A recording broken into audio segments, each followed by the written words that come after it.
The angle of elevation of the top of a building from the foot of a tower is 30 degree. The angle of elevation of the top of the tower from the foot of the building is 60 degree. If the tower is 60 meter high, find the height of the building. देखिए ground है और एक ground पे tower है और उससे कुछ distance पे एक बिल्डिंग है. जब टावर के फुट से जब कोई आदमी जो है बिल्डिंग के टॉप पॉइंट को देखता है तो 30 डिग्री एंगल बनता है. और सिमिलरली जो है अब जो पहले टावर के टॉप फुट से बिल्डिंग को टॉप के देखते थे तो एंगल 30 डिग्री, लेकिन वहीं जो है अब बिल्डिंग के फुट से टावर की टॉप को देख रहा हूं तो एंगल 60 डिग्री फॉर्म हो रहा है. तो यदि टावर की जो हाइट है वो 60 मीटर है तो बिल्डिंग की हाइट क्या होगी. चलिए इसको सॉल्व करते हैं. तो देखिए मान लेते हैं ये अपना टावर है और ये बिल्डिंग है और ये दोनों ग्राउंड पे है. ठीक है, ग्राउंड पे है, ग्राउंड पे दोनों है, tower and building both are on ground. Okay, तो यहाँ मेंशन कर दे रहा हूँ tower and this is building. Okay, तो क्या है क्वेश्चन, जब टावर की फुट से यहां से जोता है और बिल्डिंग को टॉप को देखते हैं, बिल्डिंग के टॉप को देखते हैं तो एंगल कितना फॉर्म हो रहा है 60 डिग्री, 30 डिग्री. ठीक है, 30 डिग्री. वहीं जो है जब बिल्डिंग के फुट से इस बिल्डिंग के फुट से टावर की इस पॉइंट को देखते हैं तो एंगल फॉर्म होता है 60 डिग्री फॉर्म हो जाता है.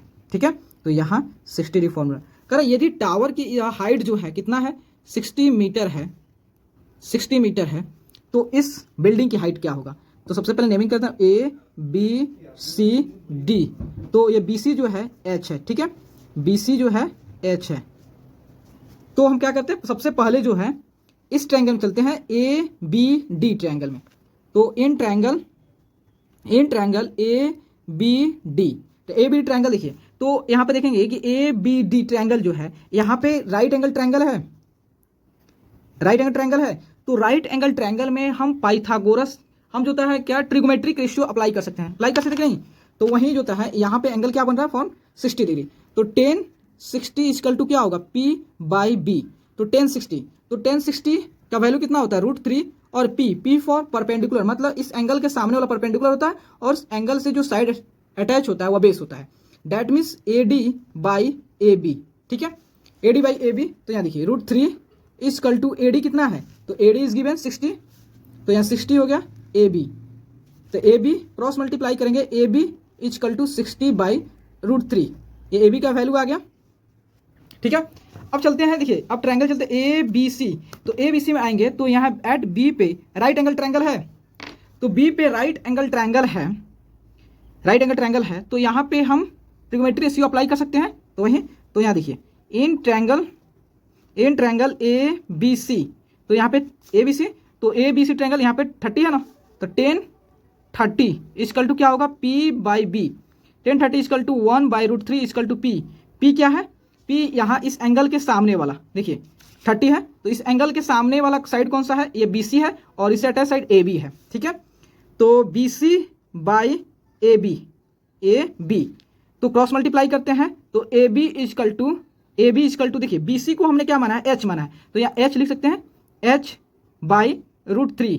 H देखिए यहाँ अगर देखिए इसको अभी आपको यहाँ पे लिखा हुआ है 1 बाई √3 इक्वल टू BC का वैल्यू कितना है H, AB कितना है AB ही, तो क्रॉस मल्टीप्लाई करेंगे तो AB इक्वल टू क्या होगा H √3 आएगा. ठीक है, तो देखिए यहाँ समझिए कि ये टावर है और ये बिल्डिंग है और दोनों के दोनों जो ग्राउंड पे है तो इसके बीच का डिस्टेंस तो सेम होगा, हमेशा सेम होगा कि नहीं होगा. तो ए बी जो होता है हम ये भी जानते हैं इक्वेशन का, अगर LHS इक्वल होता है तो RHS ऑटोमेटिकली इक्वल हो जाते हैं, अगर RHS इक्वल होता है तो LHS भी ऑटोमेटिकली इक्वल होता है.